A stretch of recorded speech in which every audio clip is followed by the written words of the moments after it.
Salutare tuturor și bine ați venit la un nou episod în studioul Mind Architect. Astăzi avem o temă interesantă și cel puțin pentru mine este parte din pasiune. O să vorbim despre leadership.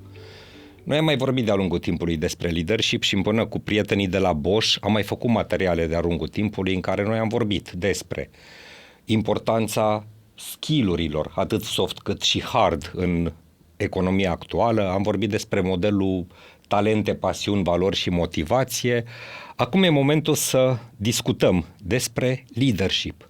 Ce trebuie să facă un lider, cum putem ajunge lider, care sunt niște parcursuri și bineînțeles că am nevoie de un partener într-o astfel de discuție și am împreună cu mine pe Raluca Românu, managerul filialei din Timișoara a Bosch.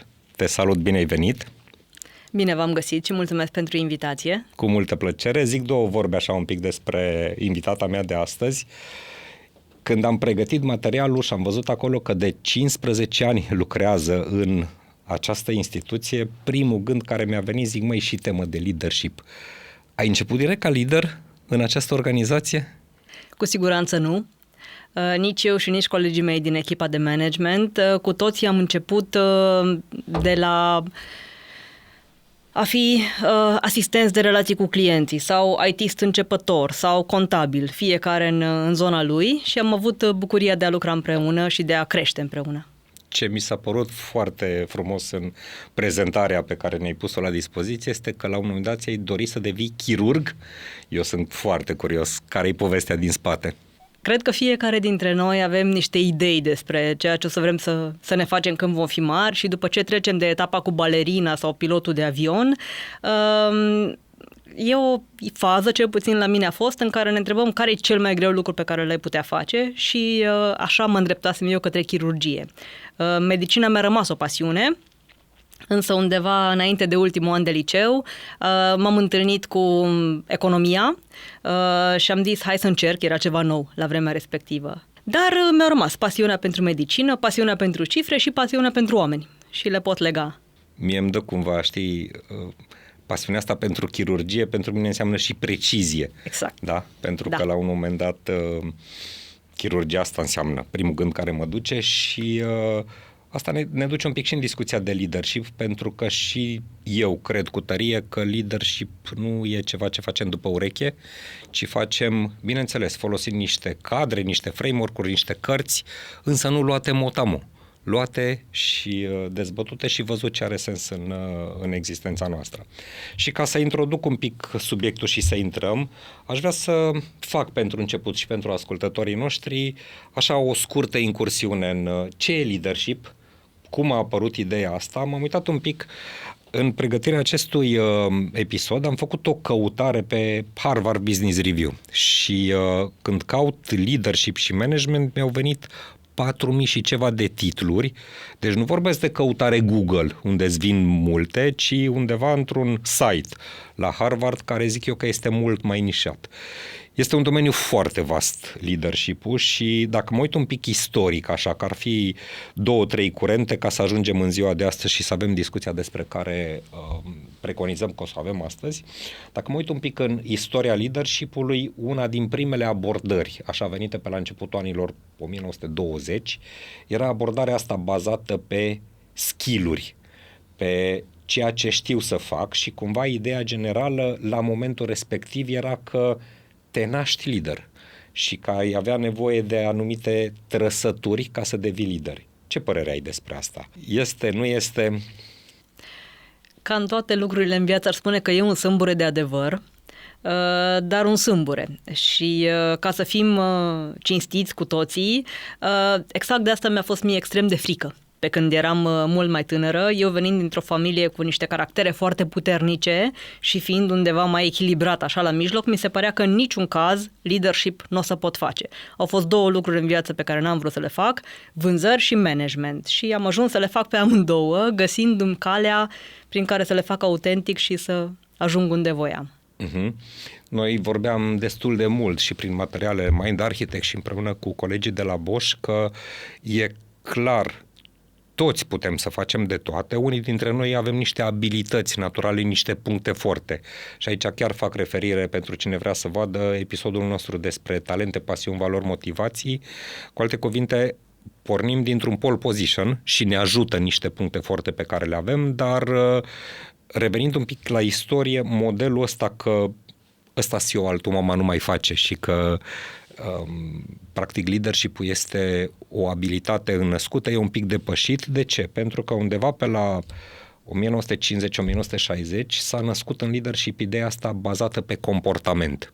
Cu alte cuvinte, ne uităm un pic în comportamente de genul, nu știu, ne stabilim obiective, au apărut termenul de deadline-uri, cum ne comportăm pentru anumite lucruri. Și atunci, din cele discutate până aici, abilități înseamnă dezvoltarea lucrurilor pe care am nevoie plus comportamente. Și ca să ajung un pic și mai aproape de zilele noastre, ce a apărut undeva după anii 1970 este leadership-ul ăsta situațional, zic ei, sau contingency leadership pentru cine a citit, în care mie mi-a plăcut mult ideea asta că chiar dacă ai abilități și ai și comportamente, ele nu funcționează la fel, ci în funcție de situație, poate câteodată e nevoie, nu știu, să motivezi într-un anumit fel.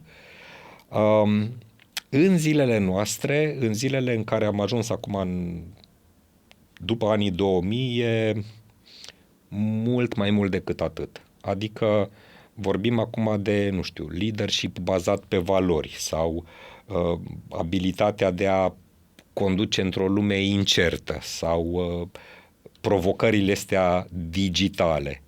Și dacă mă uit la istorie și mă uit și la momentul prezent, ce înseamnă sau care ar fi conceptele din cărțile de leadership cu care rezonez cel mai mult și trecând dincolo de cărți, ajungând la aplicarea lor în practică. Cum spui, e foarte multă literatură și cumva, cred că în primii ani ajungi să fii destul de copleșit și să-ți ridici singur ștacheta către o zonă de perfecțiune pe care afli după aceea, să sperăm cu liniște, că nu o să o atingi niciodată. Dar cu ce rezonez eu foarte, foarte clar este leadership-ul și a trăi viața în cele din urmă bazat pe valori și bazat pe principii. Pentru că, după cum ai spus, ni se schimbă tot universul în jur, cu mult mai mare viteză decât era înainte și îți trebuie un punct în care să te ancorezi. Și dacă te ancorezi într-un set de valori pe care să le împărtășești și cu compania la care lucrezi și să le împărtășești și cu oamenii din jurul tău, atunci ești suficient de puternic încât să gestionezi tot ceea ce vine. Acum, dacă ne uităm la valori și iar mai ating o temă pe care a fost destul de prezentă în materialele noastre și te întreb, valorile pe care le aveai acum 15 ani coincid cu valorile astea sau faptul că ni se mai schimbă valorile până la urmă tot reprezintă, nu știu, busola, polul nord pentru noi să ne ghidăm după principii. Sunt valori care s-au schimbat la tine? S-au schimbat în sensul că le-am dat o altă importanță față de cea pe care le dădeam în adolescență sau în prima tinerețe. Am învățat mult mai mult despre curaj, de care n-aveam foarte multă nevoie înainte, dar l-am acum. Mi-am validat autenticitatea, ceea ce pentru mine rămâne o valoare cardinală și am aflat în timp că sunt foarte rebelă și anti-ierarhică, ceea ce face uneori colaborarea dificilă, dar când aduci suficientă valoare, aș zice că ierarhia bazată pe valoare este un lucru pe care îl pot respecta și încerc să-l construiesc. Și până la urmă în niște valori intrinseci că cred că în multe organizații apare ideea asta de a ne pune, nu știu, valorile la dispoziția tuturor, ni le mai punem și pe pereți și eu am întâlnit locuri în care eu, ca persoană, nu rezonez neapărat cu valorile companiei. E ceva ce trăiești și tu, nu? Că până la urmă, dacă ai stat 15 ani într-o organizație, mie mi-arată o rezonanță de valori între ale tale personale și absolut cele ale firmei. Sigur că, ce puțin experiența mea, este că n-am văzut o companie care să pună pe pereți lucruri rele. Toată lumea pune niște adevăruri universale, oricum 80% din valorile declarate sunt aceleași. Întrebarea este cum sunt cele trăite. Și ceea ce noi am reușit să creăm ca și cadru și am avut cu cine rezona în Bosch, a fost în zona aceasta, în care, într-adevăr, dacă vorbești despre grija față de oameni, vorbești despre grija față de oameni. Atunci când îți vine un client și îți cere să concediezi un angajat, faci un front comun și îți dai seama ce se întâmplă. Nu alergi să cauți un țap ispășitor. Dacă vorbim despre o învățare continuă, te uiți în ce măsură ai niște structuri, creezi niște programe, le adaptezi la ceea ce oamenii au nevoie, pentru că s-au schimbat generațiile. Asta înseamnă un interes autentic. Și să înțeleg că cele două exemple pe care le-ai dat, grija față de oameni, de exemplu, e o valoare care se regăsește și în valorile companiei și rezonezi și tu personal. Absolut. Mi se pare foarte, foarte fain. Uite, pentru discuția de astăzi, că noi ne-am propus să disecăm un pic cam care sunt, nu știu, caracteristicile unui bun lider și ce ar trebui să facem să devenim lideri, vreau să aduc în discuție o cercetare venită de la o firmă de consultanță care și poartă numele celor doi fondatori, Zenger și Folkman, și acum mă adresez un pic ascultătorilor. Zenger și Folkman, noi am mai folosit numele astea când vorbeam, de exemplu, despre studiu făcut pe încredere. Era la un moment dat un studiu pe care noi l-am mai prezentat în materialele noastre, făcut pe 87.000 de lideri și care dădea cumva care sunt niște caracteristici care creează încredere. În cercetarea asta, care este recentă, din 2023, și în care ei se uită un pic care sunt abilitățile și ce anume creează liderii, au luat în calcul un eșantion și au studiat date de la 1.600.000 de oameni. Mi-a plăcut foarte mult că e eșantionul foarte mare și primul aspect la care m-am uitat și chiar vreau să-l discutăm un pic acum este principiul ăsta de push și pull. Ce zic autorii este în felul următor, că în momentul în care vrei să atingi niște obiective de business, poți să te duci, să le împingi și să stabilești obiective, deadline-uri. Metoda asta de pull înseamnă a-i motiva pe oameni sau a-i inspira.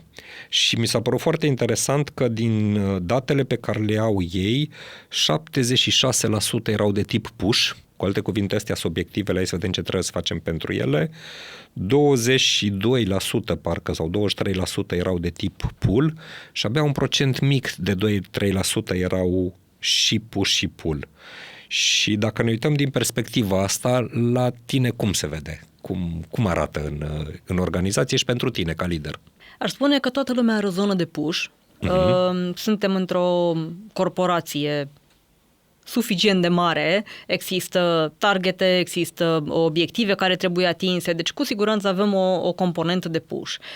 Ceea ce a funcționat pentru noi a fost că de la targete încolo am stat să ne uităm împreună cum putem să le atingem și să putem să creăm o zonă de autonomie și ceva care să funcționeze pentru noi.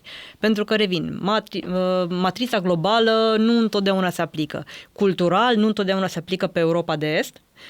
Aș spune că noi suntem ca popor mult mai înclinați către a lucra în niște condiții de independență decât a lucra într-un cadru extrem de înregimentat și de bine reglementat. Deci lăsăm o zonă de pull legată de cum ne atingem obiectivele și da, preferința mea ca manager este să merg într-o zonă de pull în care să pot să încurajez sau să sprijin și nu să vin să fac micromanagement. Dar nu e numai despre preferință, în sensul în care ți se mai schimbă oameni în echipă sau ajungi să ai în subordine pe cineva care este în primii ani și după ce ai discutat elemente strategice și lucruri de mare complexitate, poate să fie nevoie să te resetezi și să discuți time management, elemente de bază. Cum planifici niște activități care trebuie să se deruleze pe durata unui an. E parte din flexibilitatea pe care trebuie să o arăți.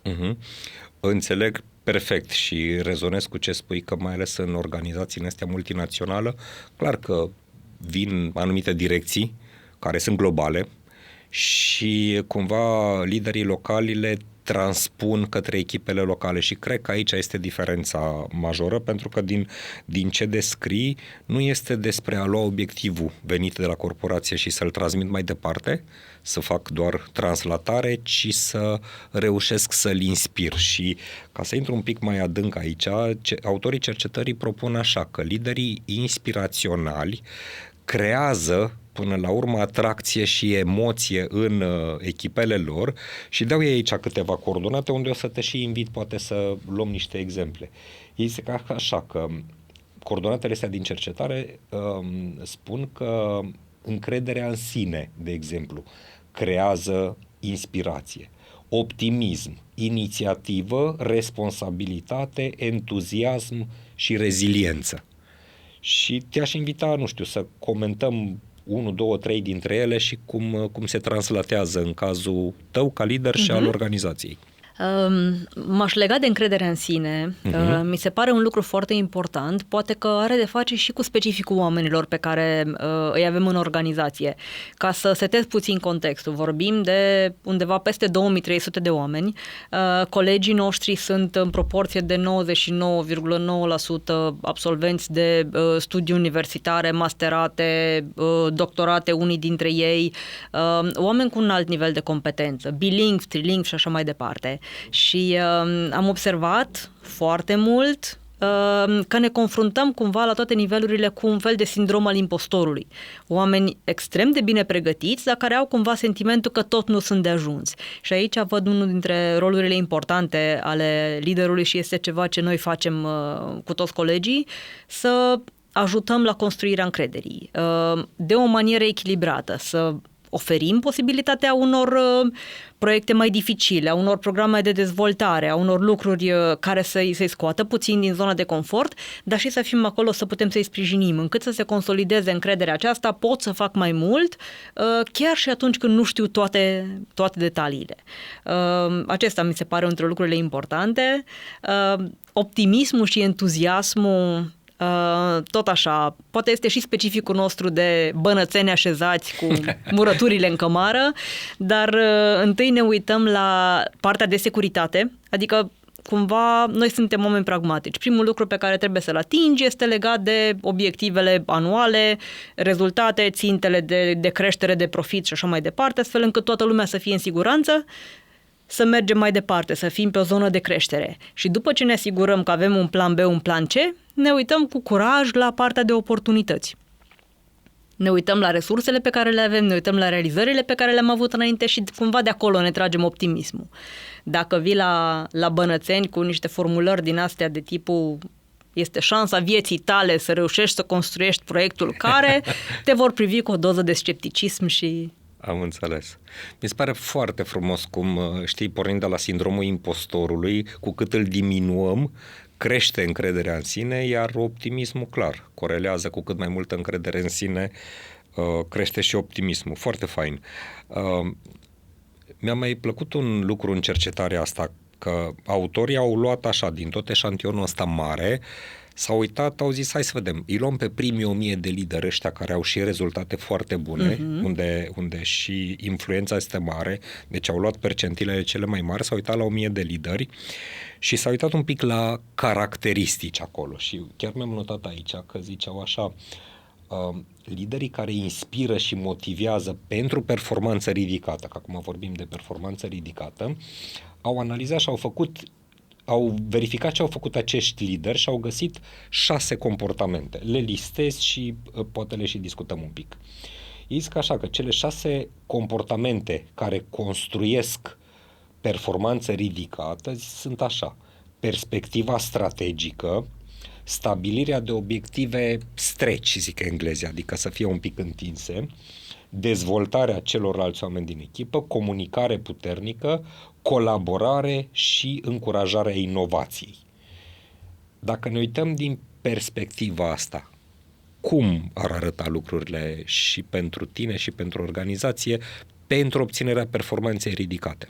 Foarte faine sunt exemplele de acolo și sigur că o să mă duc în concretul nostru. Poate să deschid cu un pic de context, astfel încât cei care ne urmăresc să poată să pună lucrurile în perspectivă. Spuneam puțin mai devreme că suntem o organizație destul de mare, undeva peste 2300 de oameni, în servicii. În condițiile în care tu nu ai un produs pe care să-l vinzi, ci ai un serviciu pe care îl livrezi zi de zi și lună de lună, se pune problema valorii adăugate pe care tu o oferi.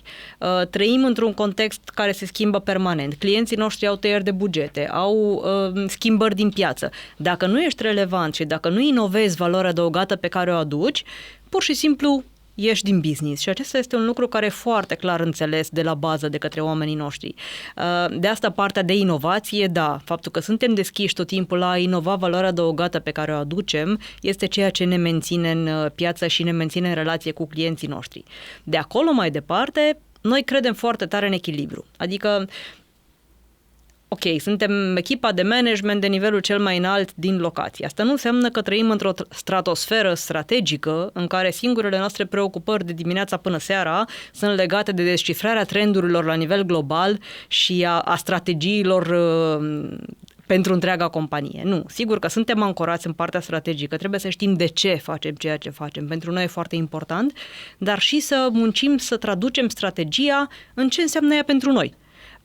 Cum adică ne vom duce către inovație? Unde ne deschidem? Cât de tare ne deschidem? Ce schimbăm din ceea ce avem? Și atunci încercăm să construim o claritate la nivel local care să le permită oamenilor să contribuie, să știe ce fac și să meargă mai departe. Și se leagă foarte bine și cu dezvoltatul oamenilor, care presupun atât programe formale de pregătire, cât și implicarea lor un pic stretch așa în proiecte care poate sunt mai complexe decât ceea ce au făcut până acum. Echilibru, mixul acesta pentru noi funcționează. Toată lumea este și cu un picior în viitor și cu un picior în prezent. Uite, aș rămâne un pic în sfera asta a inovației, că vorbeam noi înainte de înregistrarea asta și rezonam, că și tu ziceai și eu rezonez cu ideea că nu ne plac neapărat buzzwords. Pentru mine inovație este așa un buzzword. Aș vrea să-l definim un pic și, uite, perspectiva mea este că inovație înseamnă, ok, vine și presiunea de la client sau din afară, de la piață și e nevoie să mă schimb, plus abilitățile noastre ca organizație să facem niște lucruri diferite. Și inovația în sine e un proces, dacă ar fi prin definiția mea, e diferit de invenție, pentru că invenție găsesc un lucru nou, inovație înseamnă că are și aplicabilitate și cineva plătește un preț, până la urmă, în servicii. Ce înseamnă inovație pentru tine? Într-adevăr, mai ales în zona de servicii, e mult mai greu de capturat, da? Nu creăm un produs nou, nu am lansat mașina electrică, nu... Sunt însă elemente inovatoare legate de felul în care se livrează un serviciu. Aș merge la unul dintre cele mai cunoscute, care este legat de automatizare. Da? Există acest Robotic Process Automation, se pot crea mici programe software care să elimine partea rutinieră, partea care nu necesită judecată sau intervenție umană. Toată lumea a trecut într-o măsură mai mare sau mai mică pe acolo. Vorbim despre inovație în materie de maparea și îmbunătățirea experienței clientului, unind end-to-end procese, aplicații și tehnologii noi care sunt disponibile. Dar poate să fie și un exercițiu din acesta mai curajos și cu asta ne ocupăm anul acesta. Poate că ați discutat la un moment dat conceptul de Blue Ocean, în care îți creezi piață, îți creezi cerere pentru ceva ce poți livra. Și avem niște demersuri, aș spune, dificile, dar foarte interesante cu colegii, de a ne uita din alte puncte de vedere și de a crea piață pentru ceea ce noi putem livra. Cuvântul cheie în ce descrii și în Blue Ocean și în ce creați este curiozitatea? Să ne uităm cu curiozitate la niște lucruri care... Nu știu, să întrebăm, băi, tu ce perspectivă ai? Cum o vezi? Pentru mine, curiozitatea este motorul inovației. Este, și pentru mine curiozitatea este o realitate. Eu sunt un om de input, foarte mult input, citesc și etichetele de pe borcanul de dulceață, dar totul mi se pare interesant, mai puțin războaie și nenorociri.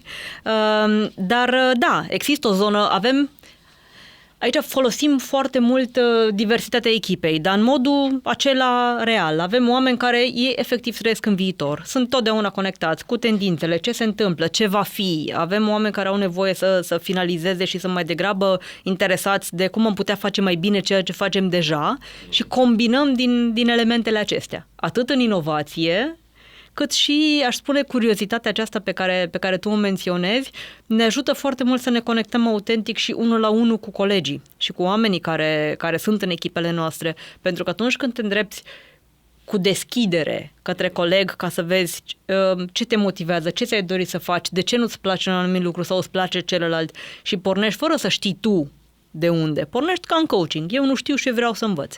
Asta deschide un canal adevărat. Pentru mine e wow ce zici, pentru că, uite, acum realizez, ai mai pus un cuvânt pe lângă curiozitate, ai zis diversitate. Și, practic, în momentul în care avem oameni diversi, pentru mine divers înseamnă că are filtre diferite, puncte de vedere diferite, se uită la un lucru din perspective diferite și în momentul în care pot să integrez împreună cu curiozitatea diversitate, asta mă duce înainte în inovație. Foarte fain. Uite, propun să ne îndreptăm un pic, deci ne-am uitat până acum cam ce zic și studiile, că fac liderii buni și în cercetarea asta de la Zenger Fogelman, ei s-au uitat pe un eșantion mare, s-au uitat la ce fac cei mai bine. Am concluzionat cumva și din cercetarea lor și din discuția noastră că a inspira pe ceilalți și a transforma cumva mesajele în înțelesul lor e ceea ce ar trebui să facă un bun lider. Dacă ar fi să ne uităm acum cum devenim lideri, ce ar trebui să facem ca să devenim lideri, tot așa în deschiderea părții astea a conversației noastre mă uitasem eu pe o cercetare, sunt mai multe. Una dintre cărțile care mi-a plăcut foarte mult se numește Good to Great, de la Jim Collins, și autorul propune că există mai multe nivele de leadership, începând de la, nu știu, specialist, până la a-i conduce pe alții. Cum se vede la voi sau care ar fi? Presupun că la o organizație de ordinul miilor de oameni, cum aveți voi, e o presupunere și te întreb, angajați lideri din afară sau îi creați? Foarte rar angajăm lideri din afară. Cel puțin în cazul nostru, peste 90% dintre lideri sunt crescuți din cadrul organizației. Și aici sunt teorii de leadership care spun că din vreme în vreme nu e rău să mai vină și un suflu nou, să mai primenim sângele, dar majoritar liderii avem din organizație. Uite, aici e un lucru care mie îmi place foarte mult la Bosch și se potrivește cu specificul oamenilor noștri. Nu avem o singură cale de creștere, și anume aceea de leadership, de people leader, ci avem și calea de project management și calea de expert. Și aceste elemente au devenit mult mai valoroase în ultima vreme. De ce? Uite, vedem o diferență de mentalitate la tânăra generație, între care preferința către calea de expert, de specialist, în detrimentul căii de leadership, este foarte mare. Foarte mulți dintre colegii noștri mai tineri preferă să fie extrem de buni în domeniul lor, să nu răspundă pentru munca altora. Noi știm, e fără discuție, dificultatea e mult mai mare când răspunzi pentru munca altora și atunci, de fapt, companiile și noi ne-am confruntat nu atât cu dilema cum găsim oamenii cu potențial și ce programe de dezvoltare facem, ci cu dilema cum facem ca oamenii să-și dorească să își asume răspunderea de lider, să-și asume dezvoltarea business-ului, dezvoltarea echipelor lor și să meargă mai departe. Pentru că întâlnim foarte mulți oameni pe care noi considerăm că ar fi extraordinar de buni, dar care nu-și doresc.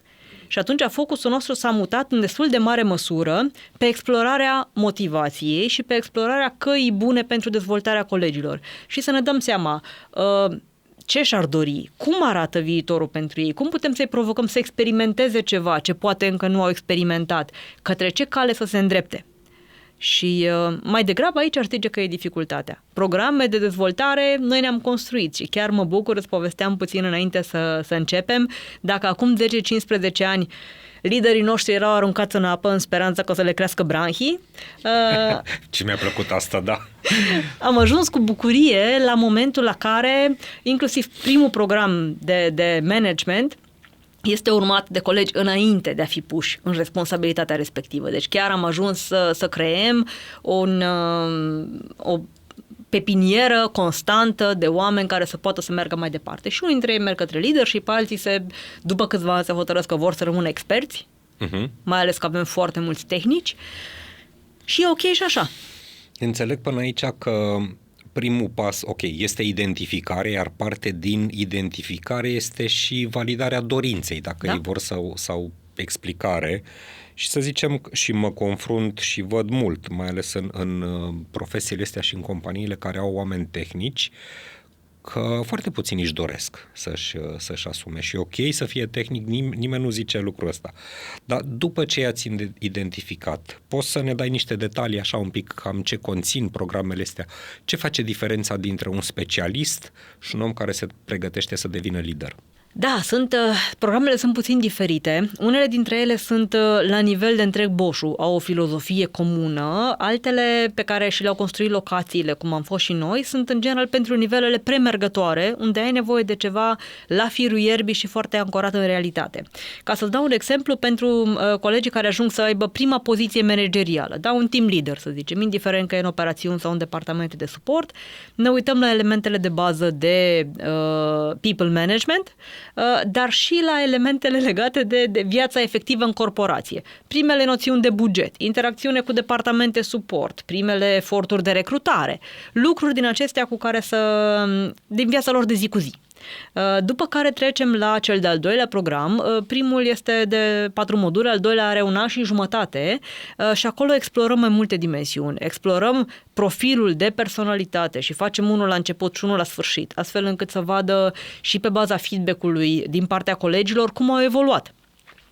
Dar lucrăm și cu elemente de mai mare complexitate, de managementul schimbării, de evaluarea performanței și a motivației și încurajarea oamenilor, coaching. Sunt module de coaching pe care le-am introdus mai recent, încât să echipăm cu ceea ce este necesar și să le construim o comunitate în care să poată să găsească sprijin după aceea. Pentru că mare parte din probleme te confrunți cu ele ulterior, 6 luni de zile, 1 an de zile mai târziu. Cum gestionezi un conflict de un anume tip? Cum crezi un om care pare că nu-și dorește nimic anume? Și faptul că avem o comunitate de oameni care sunt în zona asta și pot accesa mentorat, ajută foarte mult. Coaching, practic, este a da niște noțiuni de coaching viitorilor lideri, nu? Asta. Da. Adică ei învață niște noțiuni. Da, ca să poată să le pună în practică în echipele lor, atât, cum spun coachii, peer-to-peer, deci pe oameni la nivel, la același nivel, da? Suntem colegi, nu suntem niciunul superiorul celuilalt, dar ne sprijinim cu acea abordare din coaching, să te ajut să vezi ceea ce ai nevoie astfel încât să mergi mai departe, dar și în relația dintre un manager și un subordonat direct. Ceea ce aș spune că nu e extrem de comun, încă întâlnim destul de multe lume care confundă coaching-ul cu mentoring-ul. Da? Dacă vii să mă întreb cum să rezolvi un lucru și eu îți spun care sunt 3 soluții pentru tine, asta nu e coaching. Coaching este să te ajut să găsești soluția. Eu rezonez și îmi place maxim ideea asta și perspectiva mea, că tot rămânem în asta coaching, mentoring, perspectiva mea este în felul următor. Mai ales dacă am un om bun tehnic, a ajuta să aibă aceste coaching conversations, că până la urmă coachul profesionist e o meserie așa asta, înseamnă abilitatea de a-mi pune frână să dau soluție, că eu ca om tehnic clar că știu soluția și decât să dau, cum zici tu, 1, 2, 3 exemple, să pot să verbalizez și să zic, tu cum o vezi? Care ar fi 2 variante pe care le faci? Cred că faci o mare diferență și în creșterea celorlalți. Așa e. Dar pentru asta trebuie să nu fii pe modul pompier. Exact. Și pot să spun că e unul dintre lucrurile pentru care sunt foarte recunoscătoare.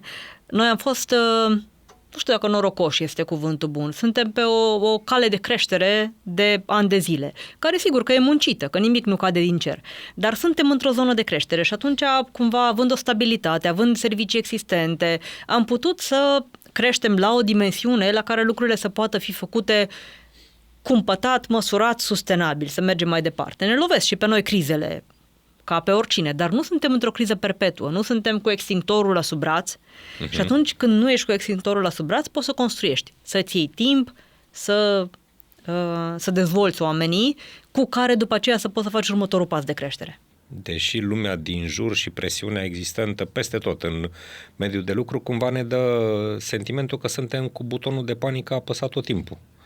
Nu? Să reușim, e parte din programul de leadership să-i și ajute să tempereze un pic, să... Și din programul de leadership, dar și din setup organizațional. Corect. Pentru că trebuie să ai niște elemente puse la punct. O să dau un exemplu simplu de igienă de echipe. Atunci când ai un serviciu pentru un client cu o echipă de, 10-15 oameni care trebuie să livreze 4 zone diferite de business în 6 limbi străine, îți construiești un business continuity, da? Adică nu stau într-un singur om. Am un coleg care are o răspundere principală, construiesc niște oameni de backup, construiesc niște competențe încrucișate, încât să nu rămân în aer, încât oamenii din echipă să aibă timp și pentru training și pentru dezvoltare și să-și ia concediu și business-ul să meargă mai departe. De asta vorbesc despre un sistem gândit astfel încât să poți să mergi mai departe. Atunci când construiești prin procesele de management faptul că și liderii trebuie să învețe într-una, faptul că și ei trebuie să aibă timp pentru conversațiile 1-la-1 cu oamenilor, atunci devine o practică în organizație și lumea se aliniază pe un model existent. Mai pun un pic pe masă și ideea asta, că mie mi-a plăcut principiul numit în leadership 7-20-10. 70-20-10, vine de la un tip pe care îl cheamă Macaulay, parcă. Mi-a plăcut mult ideea asta că în formarea de leadership, până la urmă, și de fapt în orice formare, dar specific în leadership, 70% este aplicabilitatea, să pot să aplic niște concepte, 20% înseamnă învățarea asta socială, coaching, mentorship, să stau pe lângă cineva care face și abia 10% învățarea de cursuri și asta noi în echipa Mind Architect o zicem de câte ori avem posibilitatea că învățarea nu se întâmplă în sala de curs. Acolo ne luăm niște informații pe care le aplicăm și le facem, nu știu, există la voi o astfel de preocupare, programe din astea de shadowing, că nu știu cum să le traduc în limba română. Încercăm împreună. Da, încercăm împreună, da. Există și pot să zic că, uite, noi avem departament intern de training dintotdeauna, care departament a evoluat și el. Că apropo de ceea ce spuneam mai devreme cu generațiile, unele dintre colegele noastre mai tinere au venit la un moment dat cu un material de pe TikTok și a fost o reacție de pe TikTok și au zis, dar ce vreți, de pe Harvard Business Review? Ok, am văzut conflictul dintre generații, dar încercăm să învățăm unii de la alții, pentru că generația mea, de exemplu, suntem sub 5%. Da? Vorbim despre 60% din firmă, oameni care nu au ajuns la 30 de ani. Și atunci trebuie automat să te raportezi altfel. Dar întorcându-ne la ceea ce spuneai, da, programul de training în sală are cu siguranță limitele lui. Ceea ce noi facem constant, pentru că nu e un demers care se termină, este să ne căutăm exemplele care au aplicabilitate în viața reală. Dau un exemplu simplu pentru colegii care ajung să gestioneze un serviciu în partea de operațiuni. Am avut un program inițial de elemente financiare de bază. Le înțelegeau până într-un punct. În momentul în care, împreună cu controllerii, am stat să punem cap la cap care sunt acele elemente care ție îți intervin în viața de zi cu zi și îți impactează rezultatele și profitabilitatea. Plățile pe orele suplimentare, profilele mai scumpe sau profilele mai ieftine, gestiunea unor elemente legate de volume.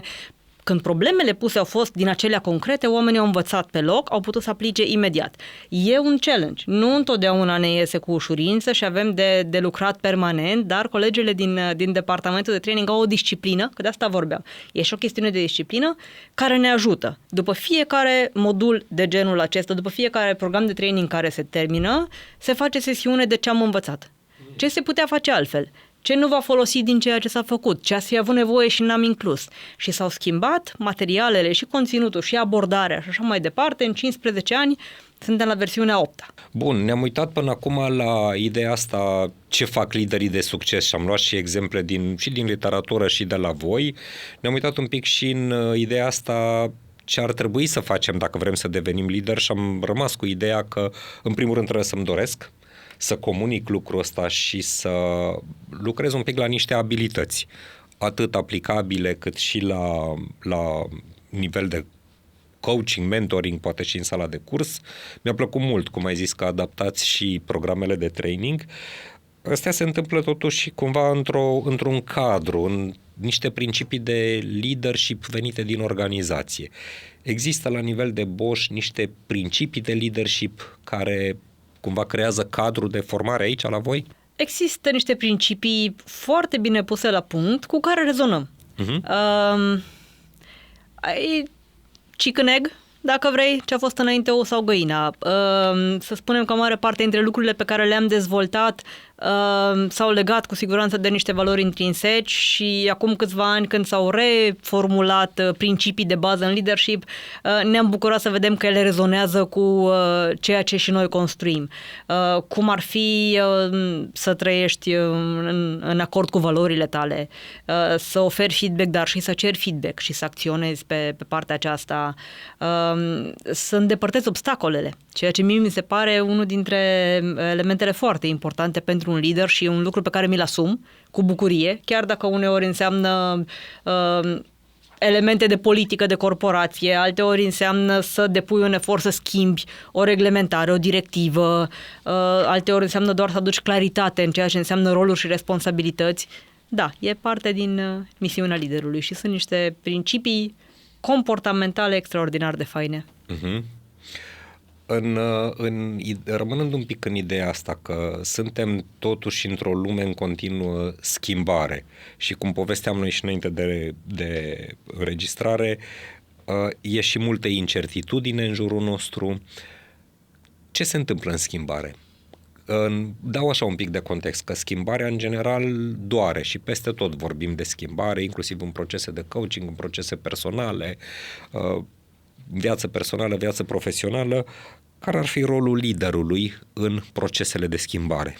Ceea ce gândesc acum, pentru că, după cum spuneai, sunt lucruri care se schimbă pe parcurs, este că foarte important e să ajuți oamenii să iasă din etapa aceea de îngheț. Am trecut și noi prin ea. Când ni s-au schimbat contextele, noi ne-am reinventat de câteva ori. Am trecut de la partea aceasta de servicii clienți în care doar limba conta, într-o zonă de competențe tehnice de nivel 1, 2, 3, dezvoltare de software și așa mai departe. A trebuit să ne reinventăm tot timpul. Și la un moment dat, când neclaritatea era suficient de mare, ne-am dat seama că intrasem așa într-o zonă din asta de friz în care așteptam să facă cineva lumină, până când ne-am dat seama că nu o să facă nimeni lumină și cea mai bună variantă este să facem noi lumina, să ne o construim și să ne ducem mai departe. Pentru că incertitudinile, cum ai spus, erau peste tot și erau globale. Și ne-a venit motivația și energia și optimismul din a ne construi singur un drum în acord cu strategia generală, cu principiile generale și ne-am dat seama că asta e calea care funcționează pentru noi. Ce ne ajută în momente de genul acesta, deja ne-am învățat și recunoaștem momentul de friz atunci când el apare și discutăm deschis cu oamenii ce știm și ce nu știm, pentru că cel puțin pentru noi nu funcționează să pozăm în liderii omniscienți.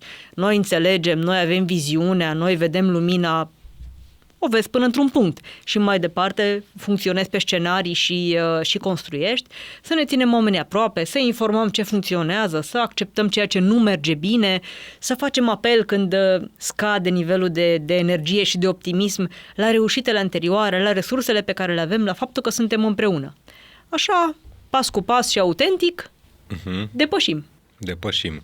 Și dacă m-aș întoarce așa pe finalul conversației noastre la tine personal, eu sunt foarte curios. Conduci o organizație mare, mii de oameni.